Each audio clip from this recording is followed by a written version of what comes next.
नमस्कार। मैं हूं सिंकू और आज के इस वीडियो में हम लोग क्लास 9 साइंस का गति चैप्टर का एक महत्वपूर्ण टॉपिक जो है समान चाल और असमान चाल को हम लोग समझने वाले हैं कि समान चाल क्या होता है, असमान चाल क्या होता है। तो आइए हम लोग समझते हैं कि समान चाल किसे कहते हैं। ठीक, तो दोस्तों, जब कोई वस्तु समान समय अंतराल में समान दूरी तय करती है तो उसकी चाल को समान चाल कहते हैं, अर्थात वस्तु की गति स्थिर रहती है। इसको हम लोग समझ लेते हैं, इसका कहने का अर्थ क्या है। तो यह कह रहा है कि जब कोई वस्तु समान समय अंतराल में समान दूरी तय करती है तो उसको हम लोग समान चाल कहते हैं, अर्थात वस्तु की गति स्थिर रहती है। यानी कि देखिए, मान लीजिए यह एक रास्ता है, यहाँ से यहाँ तक जो है एक 2-2 किलोमीटर का ले लेते हैं। 2 किलोमीटर यहाँ, 2 किलोमीटर यहाँ, 2 किलोमीटर यहाँ, 2 किलोमीटर यहाँ और 2-2 ऐसे ही है। और दोस्तों, यह यहाँ से एक व्यक्ति, मान लीजिए एक व्यक्ति है, यह चलना प्रारंभ करता है और प्रत्येक दूरी को हम लोग कितना माने हैं, 2-2 किलोमीटर दूर माने। इसको याद रखिएगा। और यह व्यक्ति प्रत्येक दूरी को तय करने में मान लीजिए कि 20 मिनट लेता है। यानी कि इतना दूरी तय करने में 20 मिनट, इतना दूरी तय करने में 20 मिनट, यानी कि 2-2 किलोमीटर है। यह 2 किलोमीटर दूरी तय करने में 20 मिनट, यह 20 मिनट, यह दूरी 2 किलोमीटर तय करने में 20 मिनट और यह 2 किलोमीटर की दूरी तय करने में 20 मिनट लेता है। यानी कि समान समय अंतराल में कोई व्यक्ति, कोई कार, कोई वस्तु, कोई निकाय समान समय लेता है। समान दूरी तय करने में समान समय। देखिए, यहाँ पर 2 किलोमीटर दूर है, 20 मिनट। जरूरी नहीं 20 मिनट, 10 मिनट, 5 मिनट, जितना भी अपना प्रत्येक वस्तु का एक स्पीड होता है, जो कितना तेज चल रहा है, उस हिसाब से आप मान लीजिए। मान लीजिए 2 किलोमीटर दूर है, कोई 1 ही मिनट में तय कर देगा। कोई मान लीजिए कोई छोटा से छोटा जीव है, 2 दिन लगा देगा। तो अपना हिसाब किताब है। लेकिन इसमें समझने वाला बात यह है कि समान दूरी तय करने में समान समय लेगा, एक समान समय। ठीक, तो इस उदाहरण के अनुसार 2 किलोमीटर तय किया 20 मिनट में, अगला 2 किलोमीटर 20 मिनट में, अगला 2 किलोमीटर 20 मिनट में, अगला 2, इस प्रकार से जो तय करेगा वह इस प्रकार से समान चाल कहलाएगा। जैसे दिया गया है, सीधी सड़क पर एक कार 40 किमी प्रति घंटा की स्थिर गति से चल रही है। स्थिर गति मतलब वही होता है कि समान चाल से चल रही है। तो समान अगर चाल से चल रही है तो समान दूरी भी तय करेगी। ठीक ना। और दूसरा है घड़ी की सेकेंड वाली सुई का घूमना। यानी कि घड़ी का सेकेंड का सुई जो होता है वह 60 सेकेंड में एक चक्कर लगा लेती है और प्रत्येक 60 सेकेंड में ही एक चक्कर लगाती है। ऐसा नहीं कि कभी 50 सेकेंड में लगा दी, कभी 120 सेकेंड ले ली, नहीं, वह 60 सेकेंड में एक चक्कर लगाती है। घड़ी की सेकेंड वाली सुई, वैसे कोई भी सुई ले सकते हैं, मिनट वाला भी ले सकते हैं, 60 मिनट में एक चक्कर लगाती है। तो उसका जो चाल है वो समान। आपको इस उदाहरण से बेहतर तरीका से समझ में आया गया होगा। ठीक ना। अगला हम लोग समझ लेते हैं। अगला हम लोग आ जाते हैं, अगला है असमान चाल। यानी कि असमान चाल किसे कहते हैं? देखिए, समान चाल का विपरीत है असमान चाल। जब कोई वस्तु समान समय अंतराल में असमान दूरी तय करे तो उसकी चाल को असमान चाल कहते हैं। सेम उसी उदाहरण से समझते हैं।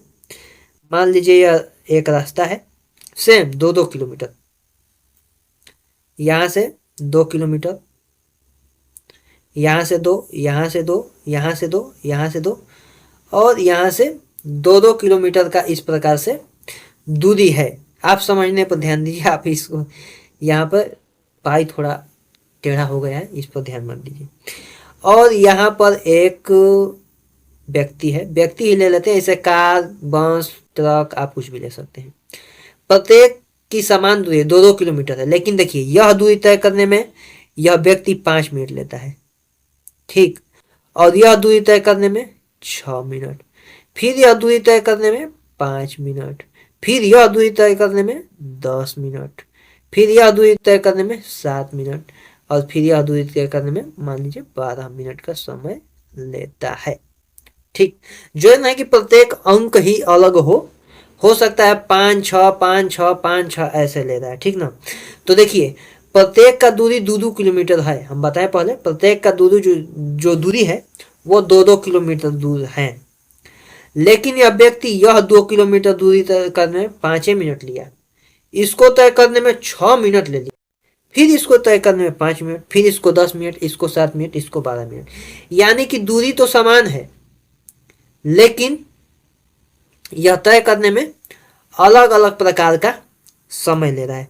इस प्रकार से भी हम इसको असमान चाल कर सकते हैं। लेकिन आप अगर ध्यान दीजिएगा तो डिफिनेशन में लिखा गया है, जब कोई वस्तु समान समय अंतराल में असमान दूरी तय करे, तो यहाँ पर असमान दूरी कह रहा है, तो इसको भी इस प्रकार से उदाहरण से समझ लेते, मतलब बात दोनों बराबर ही है। ठीक ना, अगर इसको समझना चाहें आप तो, जब कोई वस्तु समान समय अंतराल में असमान दूरी, यानी कि मान लीजिए यह है आपका 2 किलोमीटर और यह है आपका 5 किलोमीटर, बात बराबर ही है। ठीक ना, यह आपका हो गया 12 किलोमीटर और यह आपका हो गया 10 किलोमीटर और यह आपका हो गया 6 किलोमीटर। यहाँ पर कोई आपका व्यक्ति है। ठीक, अब इन दूरियों को तय करने में देखिए, जब कोई वस्तु समान समय अंतराल में, यानी कि 6 मिनट 6 मिनट 6 मिनट, मतलब एक आपको समान रखना है, 6 मिनट 6 मिनट, समझ में आया। यानी कि देखिए समान समय में असमान दूरी तय कर रहा है। 6 मिनट में 2 किलोमीटर चला, हाई अगला 6 मिनट में 5 किलोमीटर चल दिया, हाई अगला 6 मिनट में 12 किमी, हाई 6 मिनट में 10 किमी, और ये 6 मिनट में 6 किमी दूरी तय किया। यानी कि समय तो समान है, लेकिन इस व्यक्ति द्वारा चली गई जो दूरी है वो भिन्न भिन्न है, असमान है। तो इस प्रकार से आपको असमान चाल भी समझ में आ गया। ठीक ना, अब इसका उदाहरण देख लेते हैं। ट्रैफिक में चलती हुई बस, ट्रैफिक में आप देखे ही होंगे, रुक रुक कर आप चलते रहते हैं, और यहाँ पर दोनों चीज लेना है आपकी। तो दूरी को समान कर दीजिए, समय को असमान, समय को समान कर दीजिए, दूरी को असमान। क्योंकि ट्रैफिक में आप जानते ही हैं, अभी आप रुके रहेंगे और अभी तेज हो जाएंगे, और ये नहीं कि आप ट्रैफिक में कहीं 2 मिनट रुके तो अगला भी 2 मिनट रुकिएगा, हो सकता है 1 मिनट रुकेगा और ट्रैफिक जल्दी खुल जाए फिर आप रुकेंगे। इस प्रकार से आपको, इसीलिए हम दोनों उदाहरण दिए हैं। ऐसा नहीं कि एक को आप गलत मानेंगे, दोनों मान सकते हैं कि तो समान दूरी करिए, असमान समय समान दूरी। इस प्रकार से गिरता हुआ पत्थर, अगर किसी ऊंचाई से आप पत्थर को फेंकेंगे तो सबसे पहले उसका स्पीड होगा वो स्लो होगा, फिर लगातार उसका स्पीड तेज होता रहता है। क्यों? गुरुत्वाकर्षण के कारण। ठीक ना, तो ये भी उदाहरण हो गया। अब हम लोग देखते हैं अगला क्या है। अगला एक बहुत ही अति महत्वपूर्ण चीज यहाँ पर लिखा गया है कि समान चाल और असमान चाल में क्या अंतर है। समान चाल में गति हमेशा एक जैसी रहती है और असमान में गति समय के साथ बदलती रहती है। तो इस प्रकार से आप याद रख सकते हैं।